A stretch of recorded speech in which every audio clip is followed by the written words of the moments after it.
अपने YouTube channel back to college पर। और दोस्तों आज हम करेंगे 2014 का पेपर और शुरुआत करते हैं फर्स्ट क्वेश्चन से। मैं हूं मोहन।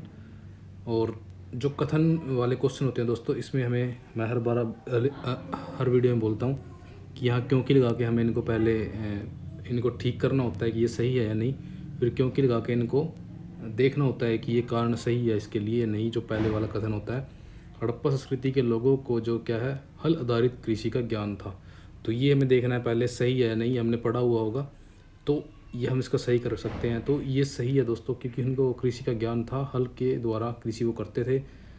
और इसका कारण देखिए, क्योंकि बनावली में क्या है प्रौढ़ स्तर से हल का पक्की मिट्टी का एक नमूना प्राप्त हुआ, ये बिल्कुल सही दिया गया। और यहाँ कथन को क्या है कारण सेटिस्फाई कर रहा है, यानी कि कारण बिल्कुल एक्यूरेट है इसके लिए। क्योंकि जब हमें बनावली से हल प्राप्त हुआ है मिट्टी का, तो तभी हमें इसका आइडिया लगा सके कि वहाँ कृषि की जाती थी हल के द्वारा। और वहाँ पे दो रेखाएं बनी हुई भी मिलती हैं, वो कालीबंगा के अंदर है शायद। तो इसका ए आंसर है, सेटिस्फाई करता है यहाँ पे कारण भी। और इनके बारे में आप डिटेल पोज करके पढ़ सकते हैं। फसल काटने के लिए लोग पत्थर के हाशिए का यूज़ करते थे और लकड़ी के हलों का ये शायद प्रयोग करते थे। बनावली से क्या है मिट्टी के खिलौने का साक्ष्य यहाँ मिलता है। और जैसा कि प्राप्त साक्ष्य उदाहरण मोहरे काटने के लिए धातु के उपकरण से प्रकट होता है, निम्न में एक स्थल हड़प्पई मोहरों के निर्माण का प्रमुख केंद्र था। तो यह दोस्तों हमें पता है कि यह था चनहुदड़ो, और इसकी आप डिटेल यहाँ पढ़ सकते हैं। इसका उत्खनन किया था मैके ने 1935 के अंदर। और मनका व निर्माण व मोहर निर्माण के प्रमुख कारखाने थे। और मनका निर्माण के ऊपर कई बार क्वेश्चन आया है, कई बार लोथल भी आंसर दे दिया जाता है, चनहुदड़ो अगर नहीं होता है, और बनावली भी आंसर में कई बार आ जाता है। और ये क्वेश्चन तीसरी बार रिपीट हुआ है दोस्तों, मैं आपको हर बार बता रहा हूँ। तो मैंने कई क्वेश्चन पेपर डाल रखे हैं और मैं सारे डाल दूंगा नेट के जितने भी 15-20 क्वेश्चन पेपर है। अभी मैंने कम से कम 8 या 10 क्वेश्चन पेपर डाल रखे हैं। आप सभी को विजिट कीजिए, सारी वीडियो को देखिए एक बार, और आपको अगर पसंद आती है तो लाइक कीजिए, अगर नहीं पसंद आती तो डिसलाइक कीजिए। और इनमें हमें क्या देखना था, अफ़गानिस्तान की नदियाँ हमें देखनी थी, कौन कौन सी अफ़गानिस्तान से बहती हैं। कुंभा और क्रुमू तो ये बहती ही हैं। अस्किनी पंजाब में बहती है। स्तुदरी भी जो सतलुज के नाम से विख्यात है, ये पंजाब में बहती है। तो इसके लिए हमें मैप की ज़रूरत होती है। मैप में हमें देखना चाहिए पेपर करते समय कि जैसे कि हम मैप लेके उसमें देख सकते हैं कि कौन सी नदी, इनके स्थान हमें याद होने चाहिए कि कौन सी नदी किस एरिया से बह रही है और कौन से स्थान इस नदी के किनारे पर बनते हैं। तो ये हमें पहले पता होना चाहिए। तो इसका राइट आंसर रहेगा 2 और 3। और इसकी जो ऋग्वेद के अंदर अफगानिस्तान की 4 नदियों का उल्लेख है, कुंभा, क्रुमू, गोमती, गोमल, यानी कि श्रीवास्तु और स्वात का उल्लेख मिलता है। इस तरह आर्य जब पंजाब और अफगानिस्तान के क्षेत्र में बसे थे। तो आप डिटेल खुद पढ़ लीजिए इसके बारे में अगर आप ज़्यादा जानना चाहते हैं। जैसा कि गौतम और बुधायन ने उल्लेख किया है, वैदिकोत्तर काल में ब्याज की दर क्या थी, तो यह थी 15%। गौतम और बुधायन, इसका जिक्र करते हैं। निम्नलिखित वक्तव्यों पर ध्यान दीजिए, इनको देखना है और वही कारण वाला यूज़ करना है। गौतम बुद्ध ने अधिक संख्या में जो वर्षावास थे वो श्रावस्ती में बिताए थे, जो कि कौशल का एक प्रमुख नगर था। ये बिल्कुल सही दी गई है बात यहाँ पे। अधिक वर्षावास और अधिक सबसे ज़्यादा इन्होंने उपदेश यहीं पे दिए हैं, तो ये बिल्कुल सही हो जाएगा। और नेक्स्ट देखिए, जो कारण गौतम बुद्ध और कौशल के राजा प्रसेनजित जो थे एक ही आयु के थे, तो ये कारण तो बिल्कुल ही नहीं बैठ रहा।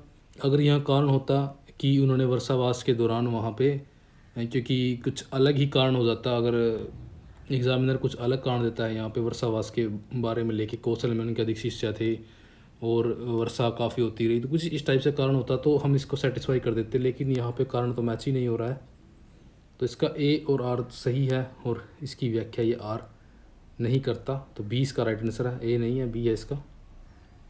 ये यहाँ पे दिया गया है कि महात्मा बुद्ध ने 20वें वर्ष श्रावस्ती पहुँचे ज्ञान प्राप्ति के। तो अंगुलीमाल जो डाकू है, ये भी आपको याद रखना है कि वो जब ज्ञान प्राप्त करते हैं महात्मा बुद्ध, तो 20वें वर्ष वो अंगुलीमाल डाकू को अपना शिष्य बनाते हैं।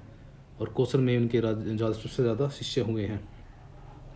इनके हमें जो जैन धर्म के तीर्थंकर हैं, इनके हमें ये मैच करने थे। महावीर का सिंह होता है, पार्श्वनाथ का सर्प होता है, शांतिनाथ मृग, मृग में शांति, तो मृग शांति होती, यानी ये जो मृग होता है हिरण होता है वो शांत सा होता है, तो इस हिसाब से भी आप कर सकते हैं। मल्लीनाथ, तो एक लेडीज़ का नाम, इसके हिसाब से भी आप जल कलश इसको याद रख सकते हैं।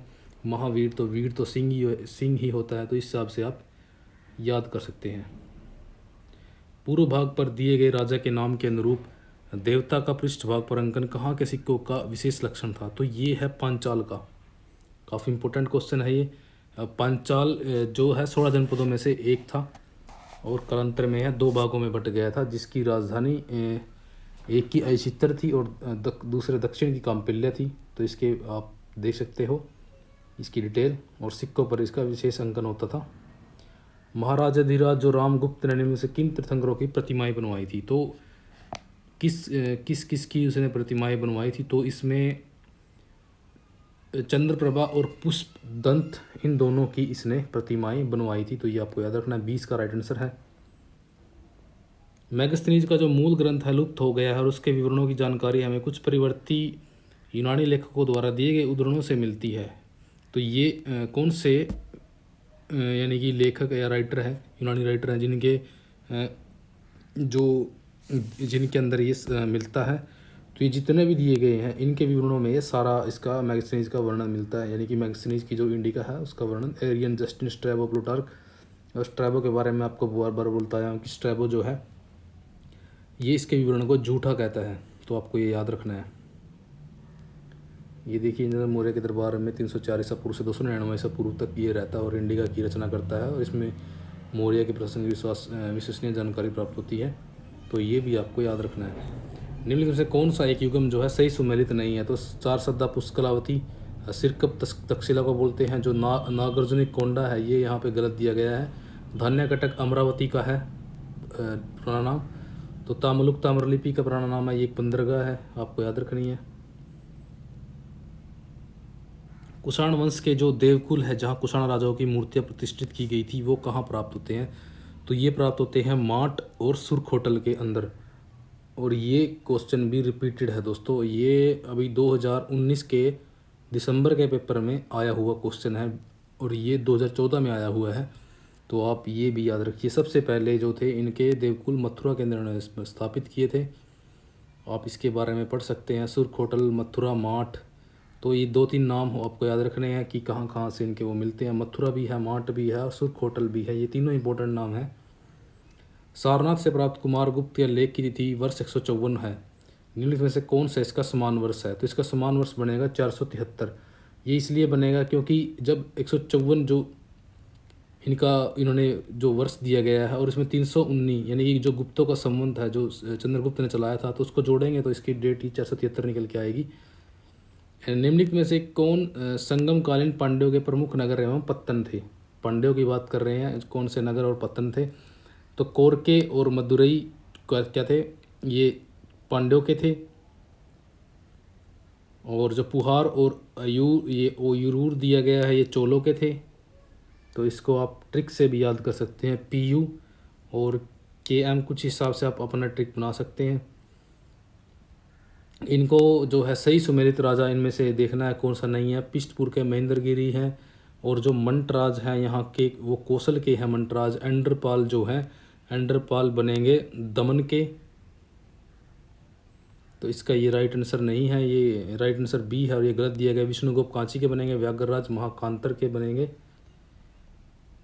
भीनमाल किस खगोलविद के जन्म स्थान के रूप में जाना जाता है? तो यह जाना जाता है ब्रह्मगुप्त के जन्म स्थान से। और जो भीनमाल है ये उज्जैन के एरिया में पड़ता है। इसकी डिटेल आप थोड़ी बहुत यहाँ देख सकते हो। इनका जन्म 598 के अंदर हुआ था। महाराष्ट्र के असमक में 476 में आर्यभट्ट का जन्म हुआ था। तो आर्यभट्ट का जन्म हुआ था महाराष्ट्र के असमक के अंदर 476 ईसा पूर्व में। और ये सब आप इनके बारे में जो डिटेल दी गई है दोस्तों काफ़ी इंपॉर्टेंट डिटेल है। अगर इसका पोज करके अगर आप इसका स्क्रीनशॉट ले लेते हैं और उसको पढ़ते हैं तो काफ़ी आपके लिए बेहतर रहेगा। सूची 1 को सूची 2 से मिलान करना है। जैसे कि ये वृद्ध जातक, जातक ज्योतिष के लिए यूज़ होता है। जातक बच्चे के लिए आप ज्योतिषी को बुलाएंगे तो इस हिसाब से इसको याद रख सकते हैं। और 10 रूपक, रूपक यानी कि रूप किसी चीज़ को देखना, तो रूप किसी चीज़ में बनाए जाते हैं तो नाटक के अंदर बनाए जाते हैं, ऐसे याद रख सकते हैं। लीलावती गणित को बोलते हैं। मानसार, सार यहाँ वर्ड आ गया तो वास्तुशिल्प। सार मतलब जैसे कि वास्तुशिल्प के अंदर मकान वगैरह रचना, कुछ इस टाइप से आप सोच के इसको सार से, यानी कि मकान के अंदर भी सार वगैरह बीम वगैरह डाले जाते हैं, तो इससे भी आप इसको याद कर सकते हैं दोस्तों। अगर ऐसी ट्रिक आप बनाते हो तो आपको अच्छे से चीज़ें याद रहेंगी। निम्नलिखित में से कौन सा शैलकृत मंदिर स्थापत्य का एक उदाहरण है?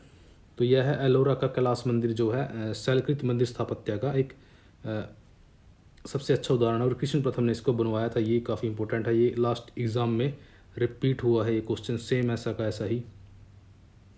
और विक्रमादित्य जो सेकंड है, उसकी जो बड़ी रानी है लोक महादेवी ने कांची के पलवों पर राजा की 3 विजय की स्मृति में किस मंदिर का निर्माण कराया था? तो ये करवाया था पट्टदक्कल का विरूपाक्ष मंदिर। डी इसका राइट आंसर है। इसकी डिटेल आप थोड़ी बहुत जो देखना चाहिए वो नीचे पढ़ सकते हो। निम्नलिखित चोल शासकों में से किसने राजकीय अभिलेखों के आरंभ में ऐतिहासिक भूमिका देने की प्रथा चलाई थी? तो ये चलाई थी राजराज ने। काफ़ी इंपॉर्टेंट क्वेश्चन है ये भी। और ये क्या है, वक्तव्य आ गए हैं इनके ऊपर, वही हमें क्योंकि लगा के देखना है। कथन पढ़िए, नाना देश समुदाय जो एक बड़ा व्यापारिक संघ था विभिन्न देशों में भ्रमण करने का दावा करता था। तो ये बिल्कुल सही दिया गया है। कारण देखिए, क्योंकि पगान से प्राप्त एक अभिलेख से विदित होता है कि नाना देशी समुदाय ने उत्तर बर्मा के उस संदूर नगर में एक विष्णु मंदिर की स्थापना की थी। ये इनके बारे में बिल्कुल करेक्ट दिया गया है। और इससे क्योंकि लगा के यहाँ से बिल्कुल इस चीज़ को हम सही कर सकते हैं, क्योंकि ये दावा भी कर रहा है इस चीज़ को, यानी कि प्रूव भी कर रहा है कि वो भ्रमण करते थे, उनका एक अभिलेख मिलता है भ्रमण करने का, यानी कि उसके अंदर वो दूरस्थ नगर में उन्होंने एक दूर नगर में मंदिर की स्थापना की। तो इससे ये चीज़ प्रूफ हो जाती है, यानी कि प्रूव हो जाती है। तो ये इसका ए, इसकी आर जो इसकी व्याख्या करता है ए की, तो ये इसका ए आंसर राइट रहेगा। सुगंधा देवी जो है, जिसने आसीन लक्ष्मी की आकृति से युक्त सिक्के चलाए थे, यह रानी कहाँ की थी? तो ये रानी थी कश्मीर की, सुगंधा देवी। काफ़ी इंपॉर्टेंट है। और ये कश्मीर की रानी थी, उन्होंने अपने सिक्के चलाए थे लक्ष्मी की आकृति के। स्वर्ण भूमि का वह राजा कौन था जिसने नालंदा में बौद्ध विहार की स्थापना की तथा उसके रख रखाव में अपने दूत द्वारा देवपाल से 5 गांव देने के लिए प्रार्थना की थी? तो ये था बालपुत्र देव। और ये बालपुत्र देव जो थे सुमात्रा यानी जावा के थे, और इन्होंने देवपाल से आग्रह किया था इस चीज़ के ऊपर। तो ये भी रिपीट क्वेश्चन है, बहुत बार ये रिपीट हुआ है क्वेश्चन। तो हमें क्या लगता है कि क्वेश्चन रिपीट नहीं होते, हिस्ट्री पेपर के अंदर 2-4 क्वेश्चन रिपीट हो जाते हैं, लेकिन अगर हम सारे पेपर पढ़ के जाएंगे ना दोस्तों, कम से कम 15 क्वेश्चन आपको ऐसे ही मिलेंगे जो लास्ट एग्ज़ाम के अंदर है। तो ये डिटेल जो मैं नीचे दे रहा हूँ, इस डिटेल में से आपको मिल जाएंगे, या सेम जो क्वेश्चन के अंदर ही जो दिए गए हैं ऑप्शन, इनमें से आपको क्वेश्चन देखने को मिल जाएंगे। तो सही सुमेलित नहीं है, इसमें देखना है। तो इसके अंदर जो सभी सुमेलित दिए गए हैं, दामोदर की संगीत दर्पण है अज्ञात, यानी गुनियान उल मुनिया है जो है अज्ञात लेखक है इसका। बनारसी दास का हितोपदेश नहीं है। हितोपदेश के बारे में हम जानते हैं कि ये नारायण पंडित का है, और बनारसी दास ने जो लिखा है वो विशाल भारत लिखा है, यानी कि ये दिया गया है इसके बारे में, विशाल भारत। और मधुकर का इन्होंने संपादन किया है। ये भी आपको याद करने हैं, क्योंकि कई बार आगे नेक्स्ट पेपर में याद सकते हैं।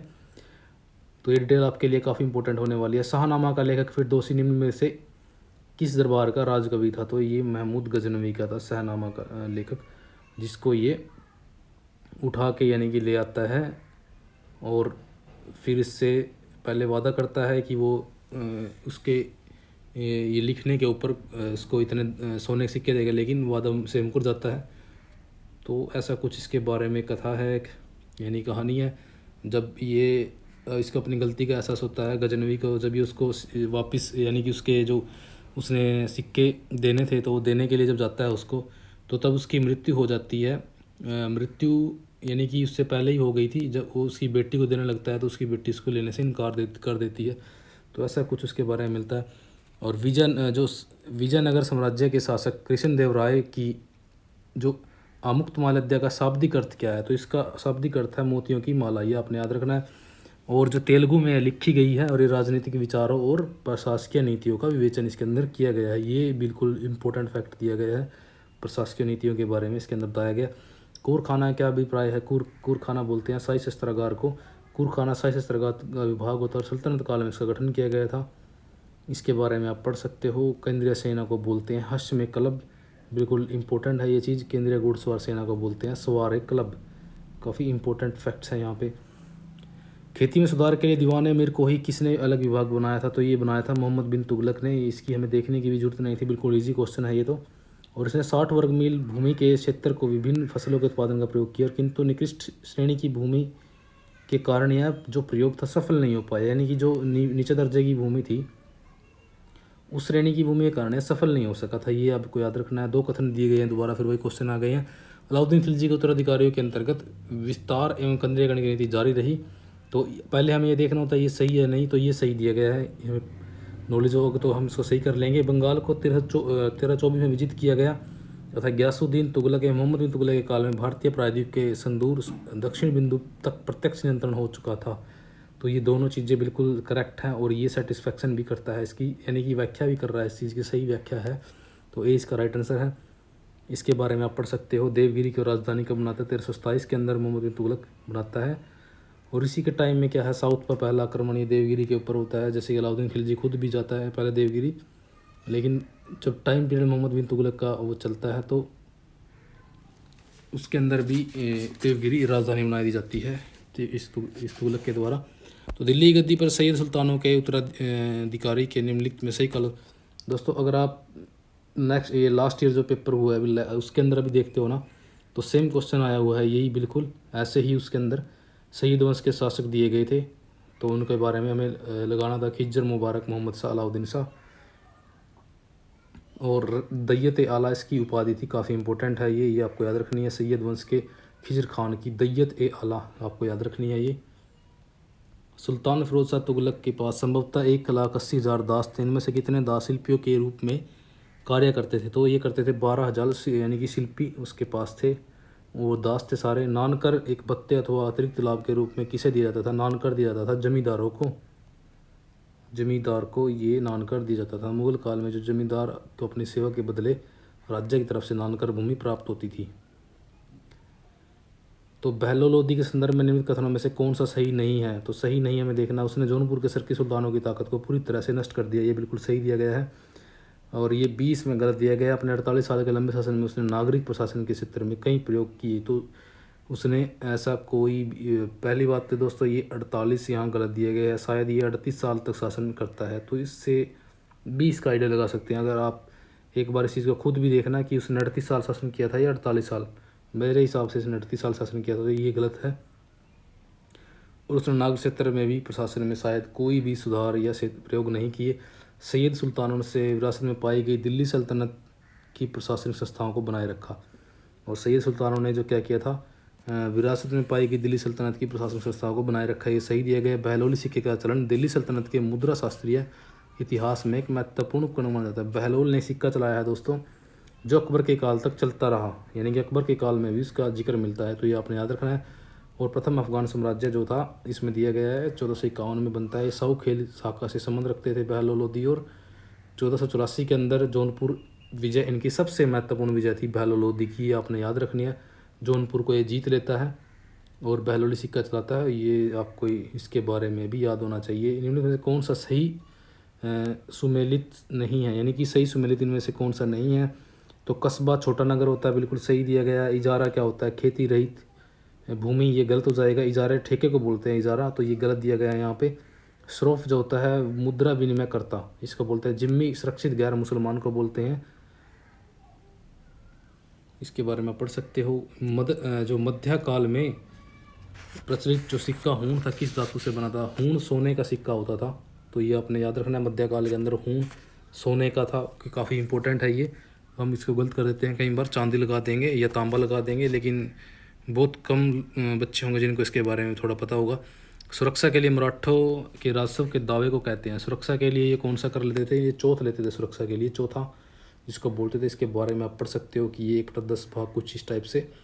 बाबर की नानी जो यूनुस खान मुग़ल की पत्नी थी, यानी कि उसके दादा का नाम यूनुस खान था, नाना का। तो उन्होंने बाबर के पिता की मृत्यु के पश्चात अपने पोते के हर तरह का प्रबंध किया और षड्यंत्रकारियों को दबाए रखा। उनका नाम था इहसान दौलत बेगम, ये उनकी नानी थी, काफ़ी इंपॉर्टेंट है ये। और नानी ये थी। और कुतलुग निगार जो बेगम है ये उनकी दादी का नाम है, दिया गया है। ये दोनों आपने याद रखने हैं।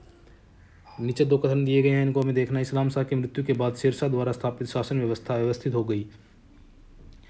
और अब क्योंकि लगा के देखिए, क्योंकि अकबर ने शेरशाह द्वारा स्थापित भू राजस्व व्यवस्था को कुछ संशोधनों सहित अपनाया। तो दोनों चीज़ें बिल्कुल करेक्ट है, लेकिन अगर आप कारण देखेंगे इस चीज़ का कोई कारण ही, ये तुक ही नहीं बनता इस चीज़ का कि ये नीचे वाला इसको सेटिस्फाई करे। तो ये दोनों सही तो हैं, लेकिन सेटिस्फेक्शन नहीं कर रहा इस चीज़ की, तो ये गलत हो जाएगा, यानी कि सही तो है। तो आप इसके बारे में ये पढ़ सकते हो डिटेल, अगर आप चाहते हो तो पॉज करके वीडियो को।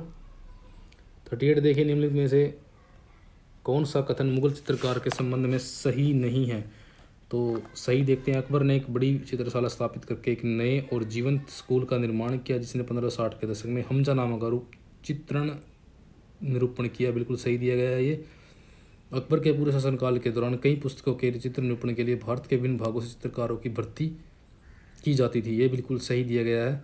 तो ऐसा प्रतीत होता है कि अकबर का शासनकाल आरंभ होते ही चित्रण में यथार्थवाद पर बल दिया जाने लगा। यथार्थवाद आ गया था उसके टाइम में। तो ये भी आपको जो कंसेप्ट है याद रखना है। तो डी यहाँ पे गलत हो जाएगा। जो डी के अंदर ये बोल रहा है कि पुनर्जागरण काल चित्रकला की विशेषताओं ने अकबर के शासनकाल में मुगल काल को बिल्कुल भी प्रभावित नहीं किया। तो ये बिल्कुल गलत हो जाएगा क्योंकि उसने प्रभावित किया था। तो आप इसको पढ़ सकते हो, इसके अंदर डिटेल दी गई है। यानी कि आइन अकबरी के चित्रकारों के नाम मिलते हैं आइन अकबरी के अंदर। मीर अली, ख्वाजा अब्दुल समद, फारूक कलम, मिस्किन, दसवंत। अकबर ने सरतम दास्तान हमीर हमजा को यानी कि चित्रित करवाया था, और उसने पबदान तैमूरिया को भी चित्रित करवाया था। काफ़ी इंपॉर्टेंट फैक्ट दिए गए हैं दोस्तों। और कई बार क्वेश्चन बनता है कि अकबर के समय के चित्रकार कौन थे, जहांगीर के समय के चित्रकार कौन थे, तो हमें सारे पता होना चाहिए इसके बारे में। निम्नलिखित में से किस यूरोपीय ने अकबर के काल में शहजादों और शहजादियों की शिक्षा की स्थिति के बारे में लिखा है? तो ये थे फादर मानसरेत। इनको अकबर ने नियुक्त किया था अपने बच्चों की शिक्षा के लिए। तो ये मुराद का मेन वैसे शिक्षक बनाया था उसने। इसके बारे में आप डिटेल भी पढ़ सकते हो। यहाँ भी दिया गया है कि मुराद को शिक्षक नियुक्त किया था उसने। अकबर के चरित्र, व्यक्तित्व और शहजादियों की शिक्षा व्यवस्था के बारे में भी प्रकाश डाला है। और मोंसरेत ने किस प्रथा की निंदा की है? उसने सती प्रथा की निंदा की है। ये भी आप याद रखिए कि सती प्रथा की निंदा करने वाला यात्री कौन था? तो ये फादर मानसरेत था। ये भी आपको याद रखना है। निम्नलिखित मुगल शासकों में से किसने बीमारी से ठीक होने के पश्चात सूफी संत ख्वाजा मोइनुद्दीन चिश्ती को धन्यवाद देने स्वरूप अपने कान में बूंदा पहना था? तो ये जहांगीर था, और ये बूंदे पहनने का इसके बाद प्रचलन स्टार्ट हो गया था कान में। तो ये आपने याद रखना है। ज़्यादा बीमार होने के बाद उसने ऐसा किया था और ये फैशन बन गया था उस दौरान। निम्नलिखित में से किसने अपने पिता के शासन के बारे में कहा? ईरान सिर्फ शियाओं के लिए है और तुर्की तुरान सिर्फ सुन्नियों के लिए, जबकि भारत में शिया और सुन्नी जो हैं एक मस्जिद में, ईसाई एवं यहूदी एक चर्च में इकट्ठे होकर पूजा करते हैं। तो ये जहांगीर कहता है अपने पिता के शासन के बारे में, नहीं अकबर के शासन के बारे में। जहांगीर ने ऐसा लिखा है या बताया बोला है। तो आप इसके बारे में पढ़ सकते हो। जहांगीर द्वारा शुरू की गई अल तमगा जागीर के अभिलक्षण किससे मिलते जुलते हैं? तो ये वतन जागीर से मिलते जुलते हैं दोस्तों। काफ़ी बार ये भी क्वेश्चन, अल तमगा जागीर लास्ट टाइम बिल्कुल डिट्टो ऐसे ही आया था कि अल तमगा जागीर किसने चलाई थी। रिपीट होते हैं क्वेश्चन, ये याद रखिए। इनको अच्छे से, इनके ऊपर पकड़ बनाइए, इनको अच्छे से याद कीजिए और इसके मिलते जुलते ही चीज़ें याद करने की कोशिश कीजिए। जो इससे रिलेटेड चीज़ें हैं, अल तमगा जागीर है, वतन जागीर है, इनके आपके कंसेप्ट जो हैं अच्छे से क्लियर होने चाहिए, ताकि आप एक भी क्वेश्चन गलत ना कर पाओ। ये चीज़ आप याद रखिए। और जहांगीर द्वारा ये हम कर चुके हैं।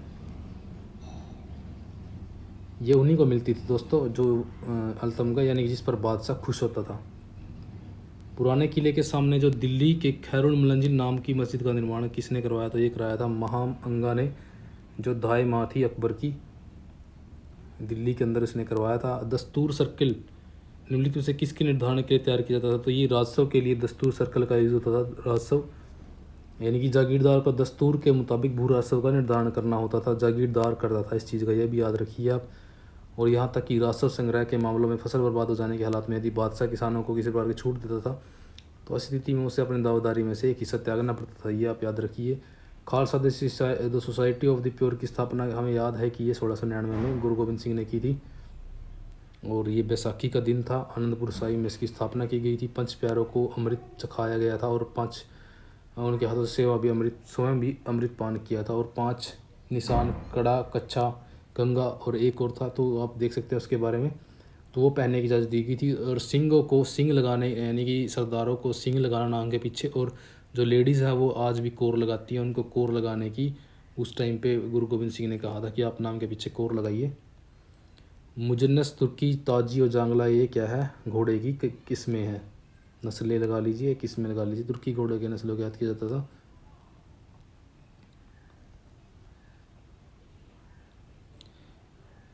इनमें से क्या भारत से ब्रिटेन को जाने वाली आर्थिक धन संपदा निवासी का एक घटक नहीं था?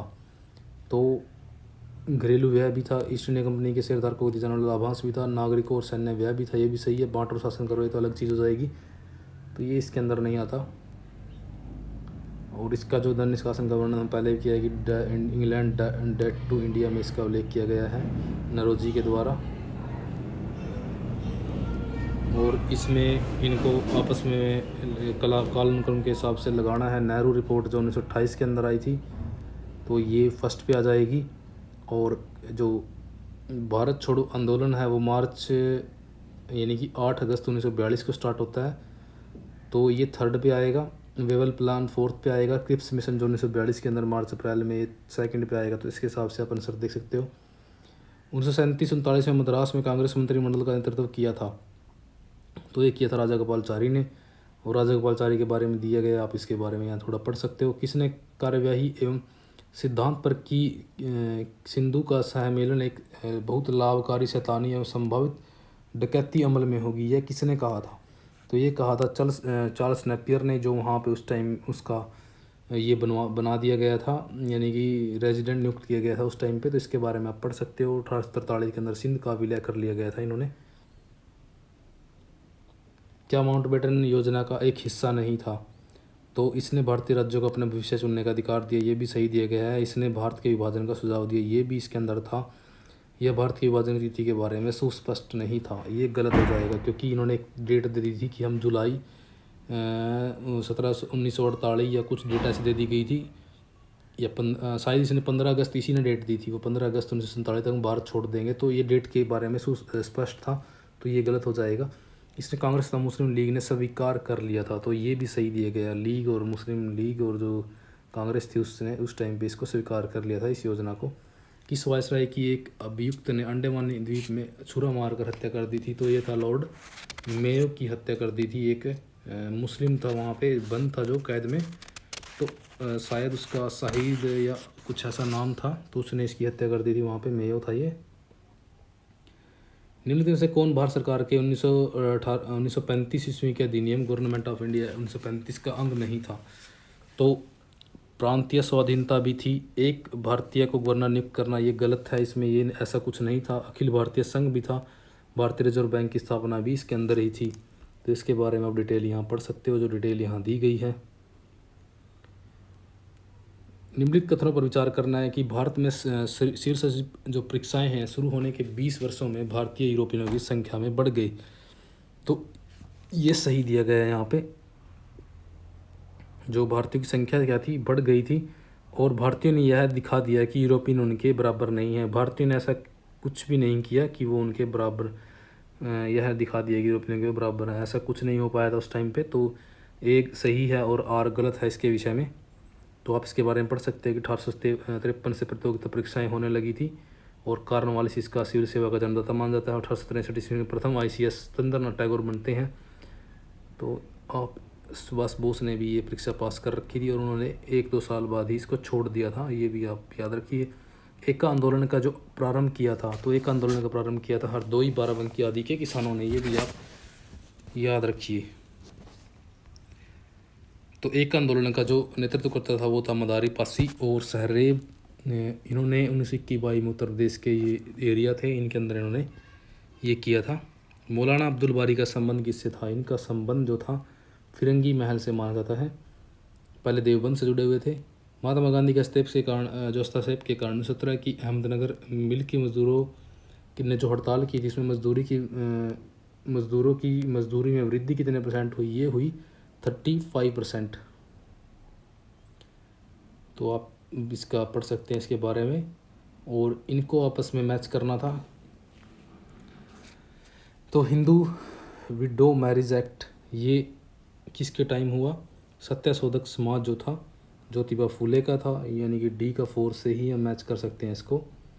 D का 4 इसमें दिया गया है 2 के अंदर, तो C इसका आंसर रहेगा, यानी कि C 1 का 2 हो जाएगा। Hindu marriage act, Hindu widows marriage act ये हो जाएगा C का 2। तो ये डलहौजी के टाइम में होता है, हिंदू डलहौजी हो जाएगा इसका। और जो दास्ता की समाप्ति होती है वो होती है थर्ड एलन ब्रो के टाइम में 1843 के अंदर। प्रार्थना समाज आत्मारंग पांडुरंग 1867 इसका शायद डेट रहेगी, ये दी गई है शायद इसकी डेट भी 1867। और जो सत्यशोधक समाज 1873 के अंदर। और विद्याचंद्र के प्रयासों से ये किया था डलहौजी के टाइम में विधवा विवाह।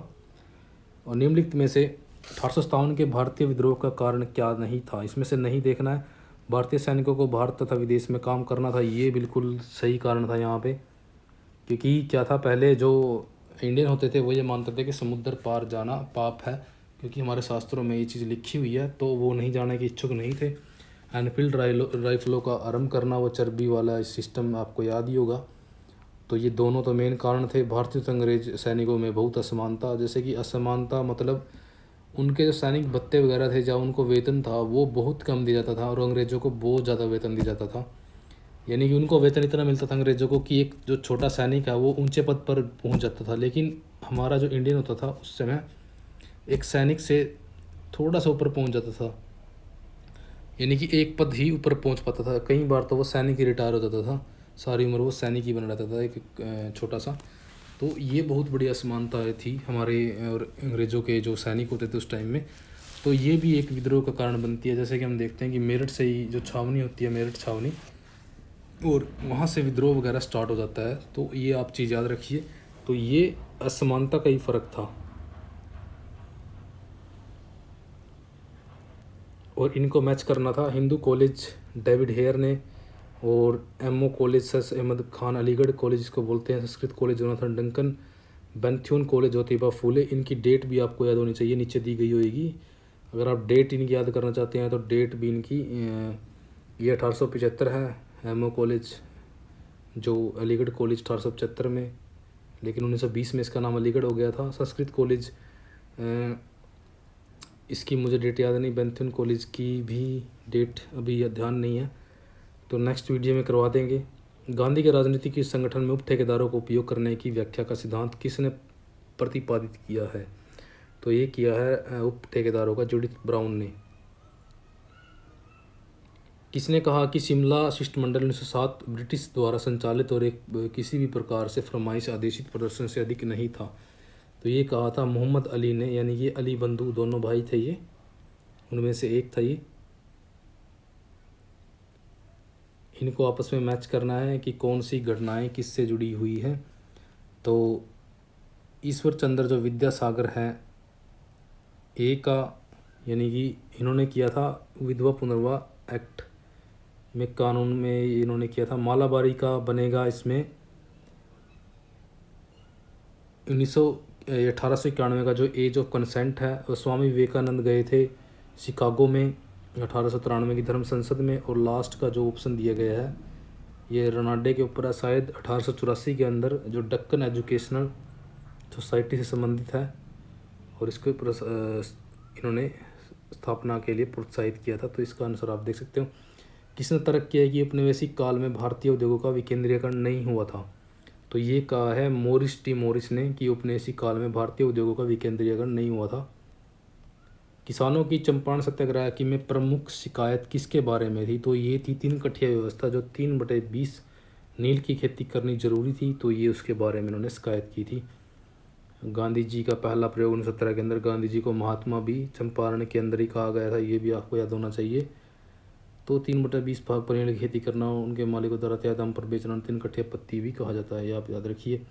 66 देखिए, अंत में कांग्रेस के नेताओं ने भारत के विभाजन का प्रस्ताव स्वीकार कर लिया। हमें पता है कि नेहरू, जिन्ना और ये जितने भी थे, इन्होंने सब ने मान लिया था। गांधी भी पहले विरोध करता था कि गांधी जी बोलते थे कि जो विभाजन होगा मेरे शव के ऊपर होगा, यानी कि मेरे मृत्यु के ऊपर होगा, लेकिन वो भी बाद में मान गए थे नेहरू के समझाने के ऊपर। पटेल भी मान गए थे और जिन्ना तो मानने मनाए ही थे, और वे आश्वस्त हो गए कि एकमात्र उपयुक्त समाधान यही बचा था। तो ये भी बात सही दी गई है और इसकी व्याख्या सही करता है, क्योंकि कारण ही क्या था कि वे अवस्थ हो गए कि एकमात्र भाई यही उपाय है अगर हमें अंग्रेज़ से छुटकारा पाना है। और जिन्ना ने जो, जैसे कि उस टाइम पे जो भी सिस्टम हो गया था इंडिया के अंदर, दंगे वगैरह, तो उसका मेन रीज़न भी यही था, जिन्ना वगैरह ने चीज़ों को भड़का रखा था।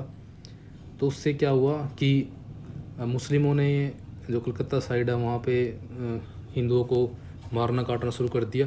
तो नेता घबरा गए, तो इन्होंने सोचा कि भाई विभाजन के बाद चीज़ें शायद ठीक हो जाएं। तो ये 3 जून माउंटबेटन योजना, 3 जून 1947 को भारत विभाजन की योजना इसने प्रस्तुत कर दी थी। और इस योजना का गांधी जी और अब्दुल कलाम नेताओं ने विरोध किया, लेकिन परिस्थितियों के अनुसार उन्हें विभाजन को स्वीकार करना पड़ा। सर्वाधिक संख्याओं का सर्वाधिक लाभ का सिद्धांत किस ग्रुप के विचारों का था? तो ये है उपयोगितावादी, और ये है एक कांतिक मान्यता के आचरण एक मात्र तभी नैतिक है जब अधिकतम व्यक्तियों का अधिकतम सुख की वृद्धि करता है। और राजनीतिक क्षेत्रों में ये इसके मुख्य कौन थे? बेंथम और स्टुअर्ट मिल इससे जुड़े हुए थे, उपयोगितावादी थे। और जो मैकाले है वो भी उपयोगितावादी था, आप ये भी याद रखिए, इंपॉर्टेंट क्वेश्चन है। और पहले मैकाले के बारे में ऐसा क्वेश्चन आया है कि वह उपयोगितावादी था। किसने लिखा कि मनुष्य स्वतंत्र पैदा हुआ है किंतु वह हर जगह जंजीरों में बंधा हुआ है? यह कहता है रूसो। सोशल कॉन्ट्रैक्ट इसकी बुक है, उसके अंदर उसने ऐसा लिखा है। उस नीति का नाम लिखें जो संयुक्त राज्य अमेरिका ने 1929 के ग्रेट डिप्रेशन द्वारा अत्यंत उत्पन्न आर्थिक संकट का सामना करने के लिए अपनाई थी। ये थी न्यू डील। और 32वें राष्ट्रपति ये थे रूजवेल्ट। इन्होंने ये जो नीति थी न्यू डील, इन्होंने स्टार्ट की थी 1930 के अंदर, अर्थव्यवस्था को पटरी पर लाने के लिए, रोजगार बढ़ाने के लिए, और बैंकों और एजेंसियों से समझौते इसने किए थे न्यू डील के अंदर। तो ये भी आप याद रखिए। उपयोगितावाद का मान्यता अग्रणी नेता कौन था? तो ये था जेरेमी बेंथम।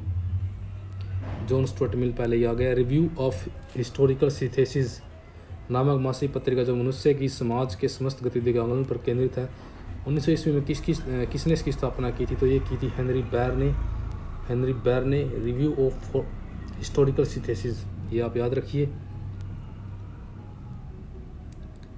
नेक्स्ट देखिए 5 क्वेश्चन रहते हैं। 2001 में कहाँ पर एक पूरा अस्मीकृत मानव का क्या है शिशु कपाल प्राप्त हुआ? तो ये प्राप्त हुआ हथनोरा से। और ये जीवाश्म यानी नर्मदा के एरिया में, नर्मदा घाटी एरिया मिलता है। निम्नलिखित में से किस स्थल से क्या है लघु पाषाणिक संदर्भ में हाथी दांत का लटकन प्राप्त हुआ है? तो ये प्राप्त हुआ है दमदमा से। और ये उत्तर प्रदेश के प्रतापगढ़ जिले में मध्य पाषाण का एक दमदमा क्या है एक क्षेत्र है। हड्डियों से बने अनेक औजार प्राप्त होते हैं। और यहाँ से 41 क्या है और यहाँ से इसके अलावा क्या हुआ है 41 मानव शव तथा गर्भ चूल्हे प्रकाश में आए हैं। तो ये भी काफ़ी इंपॉर्टेंट फैक्ट है, याद रखना है आपको। निम्नलिखित से कौन सा सुमेलित नहीं है? यानी कि जो सुमेलित नहीं है, ये पहला सुमेलित है maritime in the 17th century S Arasaratnam की है, ये ओम प्रकाश की है। The Dutch East India company and economy of Bengal और के.एन. चौधरी की गलत दी गई है। इनकी जो मेन पुस्तक है the English British India company modern Indian studies 12 पार्टों में ये है। और के.एस. मैथ्यू की जो है Portuguese trade with India in 16th century. तो सी इसका राइट आंसर है, ये गलत दिया गया है यहाँ पे। पूर्वतम से आरंभ करके निम्नलिखित धर्मशास्त्र लेखकों को कालानुक्रम के अनुसार लगाना है। तो कौन सा पहले आया कौन सा बाद में आया? तो सबसे पहले इसमें आएगा लक्ष्मीधर सबसे इनमें पहले हुए हैं। 2 पे आएंगे हिमाद्री, और 3 पे आएंगे चंडेश्वर, और 4 पे आएंगे मिस्र। और जो ये धर्मशास्त्र के ये सारे ही हुए हैं, ये यादव राजा रामचंद्र के टाइम पे हुए हैं ये हिमाद्री। और लक्ष्मीधर का कार्यकाल है 1150 से लेकर 1200 ईस्वी के मध्य। और बंगाल के अंतिम शासक लक्ष्मण सेन के दरबारी कवि थे। और मित्र को क्या है कलचुरी शासकों का संरक्षण प्राप्त था। ये थी इसकी डिटेल दोस्तों। ये थे हमारे 75 क्वेश्चन। और आपको वीडियो लाइक और डिसलाइक आपके हाथ में है, आपको अच्छी लगती है लाइक कीजिए, नहीं डिसलाइक कीजिए। और जो नए हैं आप प्लीज़ चैनल को सब्सक्राइब जरूर करना ताकि मुझे भी मोटिवेशन मिले। जय हिंद, वंदे मातरम दोस्तों।